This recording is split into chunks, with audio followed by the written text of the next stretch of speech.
अस्सलाम वालेकुम नाजरीन, आप देख रहे हैं मेरा यूट्यूब चैनल और मैं वकास अजीज़। मेरे पास इस वक्त मोबाइल की स्क्रीन पे भी और मेरे लैप पे भी दोनों पे एक बड़ी खौफनाक किस्म की स्टोरी है। और वो है मैंने गुज़िश्ता दिनों एक वीडियो की थी, एक प्रोग्राम किया था कि लड़कियां जिस्म फरोशी क्यों करती हैं। मैंने आपको कहा था कि ये मेरा मौजू है और मैं इस पर मज़ीद भी बोलूँगा। अभी मेरे पास इसके हवाले से एक और बहुत बड़ी खबर है, वो मैं आपके साथ शेयर करने जा रहा हूँ। लेकिन आपसे ये गुजारिश है कि मेरे यूट्यूब चैनल को सब्सक्राइब करें, लाइक करें, ज़्यादा से ज़्यादा शेयर करें। ये बेसिकली कहानी है चार बहनों की जो लाहौर से लापता होती हैं और साहिबाल से जाके बरामद होती हैं। ये चारों बहनें जवान हैं और ये चारों बहनें जो हैं अपने वालिदैन की लड़ाइयों से, उनकी नाचाकी से, उनकी जो चिक चिक होती है घर में, हर वक्त की जो लड़ाई होती है उससे तंग आकर ये निकलती हैं अपने घर से। और सबसे पहले ये कहाँ जाती हैं ये मैं आपको बताता हूँ। जराए का ये कहना है कि थाना हंजरवाल की हदूद से चंद रोज कबल पुरस्रार तौर पर लापता होने वाली चार कमसिन बहनों, जिनके नाम बताए जा रहे हैं जी के अनम, आयशा, किंजा और समरीन को पुलिस ने साहिवाल से बाजियाब करवा लिया है। मकामी जुडिशल मजिस्ट्रेट की अदालत में पेश किया गया और जहां से उन पुलिस ने चारों बहनों का बयान रिकॉर्ड किया और वो बयान भी अदालत में पेश कर दिया गया, जिसमें इन बहनों ने ये इंकशाफ किया है कि वो अपने वालिदैन के रवैये और घरेलू हालात से दिल बर्दाश्ता होकर चंद रोज कबल घर से निकली थी और उनके पास घर से निकलते वक्त 600 रुपये मौजूद थे। चारों बहनों ने यह भी बताया कि उन्होंने ऑरेंज लाइन ट्रेन की सैर की, जिसके बाद उन्होंने अपने एक मोहल्लेदार उमर नामी शख्स से रबता किया, जबकि उमर ने उन्हें वापस घर जाने की हिदायत की, मगर वो घर जाने की बजाय एक रिक्शे में सवार हो गई। यहाँ तक नाजरीन ये इस कहानी का पहला हिस्सा है, पार्ट वन है। अब इसमें मैंने पहले भी अर्ज किया था कि वालिदैन को, आज के वालिदैन को अपना रवैया बदलने की ज़रूरत है और औलाद के रवैये को समझने की ज़रूरत है। ठीक है, गुर्बत है, लेकिन गुर्बत का ये मतलब नहीं है कि आप अपनी औलाद का खून चूस कर पी जाएं। गुर्बत का ये मतलब नहीं है कि आप अपनी औलाद को उसके सही राइट्स ना दें। गुर्बत का ये मतलब नहीं है कि आप अपनी औलाद के खुशियों को और जो उनकी ज़िंदगी गुजारने की एक उनकी ख्वाहिश है उसको कत्ल कर दें, उसका मर्डर कर दें। गुर्बत का ये मतलब नहीं है कि आपके बच्चे अगर पढ़ना लिखना चाहते हैं, अपनी मर्जी के मुताबिक ज़िंदगी गुजारना चाहते हैं, तो आप उसकी इजाज़त ना दें। गुर्बत का ये मतलब नहीं है कि आप अपने बच्चों से चाइल्ड लेबर करवाएं।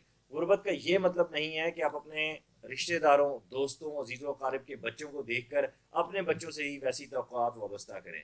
गुर्बत का ये मतलब नहीं है कि आप दुनिया की देखा देखी अपने घर को आग लगाएं।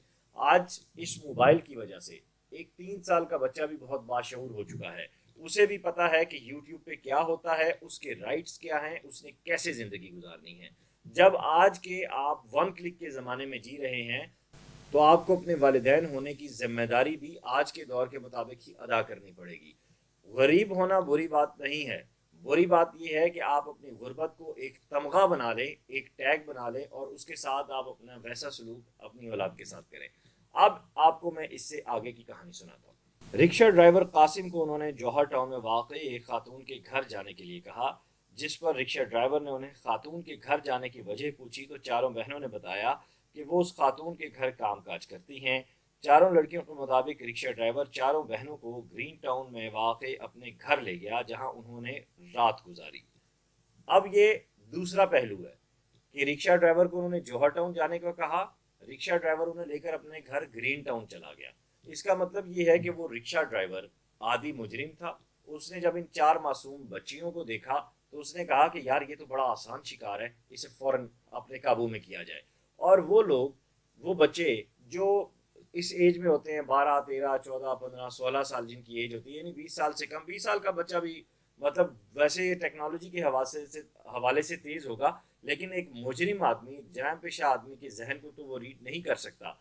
यही वजह है कि उस ड्राइवर ने उन्हें अपनी बातों में लाया, उनसे असल वजह पूछी और जाहिर सी बात है उन बच्चियों का हुलिया बता रहा था कि वो जौहर टाउन में एक पॉश इलाके में रहने वाली नहीं है। और जब उसने उन चारों को इकट्ठा देखा, काम तो कोई एक करता होगा, ये दो करती होंगी, तो वो उनकी उसकी बातों में आ गई। वो घर से भी दुखी हुई थी और दुखी आदमी हमेशा हमदर्दी चाहता है, वो चाहता है कि उसको कोई शोल्डर मिले। اور پھر نتیجہ یہ نکلا کہ وہ انہیں اپنے گھر لے گیا گرین ٹاؤن، جہاں پہ انہوں نے رات گزاری ہے۔ آگے کی بات سنیے۔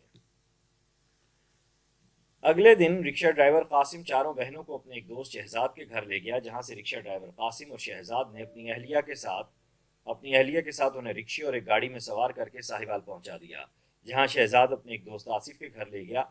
مغوی لڑکیوں کے مطابق آصف کے گھر پہلے سے ہی ایک گڑیا نامی لڑکی موجود تھی۔ اب کنیکشن جڑ رہے ہیں، قاسم شہزاد کے پاس لے گیا، یعنی یہ پورا ایک گروہ ہے، جسم یہ پورا ایک گروہ ہے جو لڑکیوں کو مختلف حوالے سے بہلا پھسلا کر اس گندی لائن میں لے کر آتا ہے، اور جسم فروشی جیسا وہ گھناؤنا کام کرتی ہیں۔ اب شہزاد اور قاسم کے بعد اگلا نام ہمارے پاس آ گیا ہے آصف، اور آصف جو ہے وہ اب آصف کی جو کہانی پتہ چل رہی ہے وہ یہ ہے کہ آصف کے گھر پہلے سے ہی ایک گڑیا نامی لڑکی موجود تھی، جس نے بتایا کہ آصف کی اہلیہ اس سے جسم فروشی کا کام لیتی ہے اور اسے 10,000 روپے ماہانہ ادا کرتی ہے۔ لڑکیوں کے مطابق آصف کی اہلیہ لڑکیوں کو دبئی بھی بھجواتی ہے۔ لڑکیوں نے یہ بھی بتایا کہ ان چاروں بہنوں میں سے کنزا شہزاد کی اہلیہ کے ہمراہ گاڑی میں سوار ہو کر ساہیوال گئی، جبکہ اس کی باقی تینوں بہنیں قاسم کے ساتھ رکشے میں سوار ہو کر ساہیوال پہنچی۔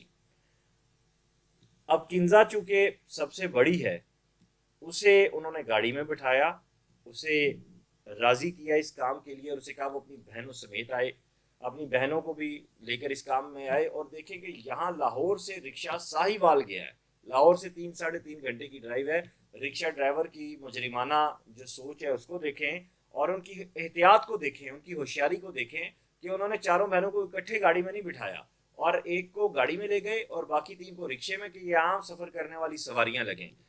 پوری پلاننگ کے ساتھ یہ سارا کام ہوا، اور اس گروہ کی آگے کارروائی دیکھیں کہ وہاں پہ بھی ایک لڑکی کی بہت جسے جسم فروشی کرا کے 10,000 روپے اسے ماہانہ دیا جاتا ہے، جو کہ ایک نہ ماننے والی بات ہے۔ اور پھر دبئی تک ان کا نیٹ ورک ہے، تو اس کا مطلب یہ ہے کہ یہ پورا ایک نیٹ ورک ہے، ایک پورا جال بچھا ہوا ہے، جو لوگوں کی معصوم بیٹیوں، بہنوں، بچیوں کو بہلا پھسلا کر جو ہے وہ اس کام میں ڈالتی ہے۔ ساہیوال پہنچنے کے بعد کیا ہوتا ہے جناب کہ لڑکیوں کے مطابق جہاں سے پولیس نے انہیں بازیاب کروا لیا، جبکہ اس حوالے سے پولیس کا کہنا ہے کہ لڑکیوں کا میڈیکل لیگل کروانے کے بعد پولیس انہیں عدالت میں پیش کرے گی۔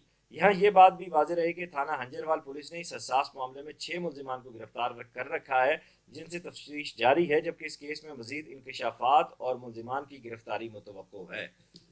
اب ناظرین، یہ ساری صورتحال، یہ ساری سٹوری میں نے آپ کے سامنے رکھی۔ ہم تھانہ ہنجروال بھی جائیں گے، وہاں کیا کچھ ہوا اور لوگوں نے اس سارے کیس کو کیسے دیکھا، پولیس نے اس سارے کیس کو کیسے ڈیل کیا، اور یہ چاروں لڑکیاں اس سارے معاملے میں کیا کہتی ہیں، وہ بھی آپ سے ڈسکس کریں گے۔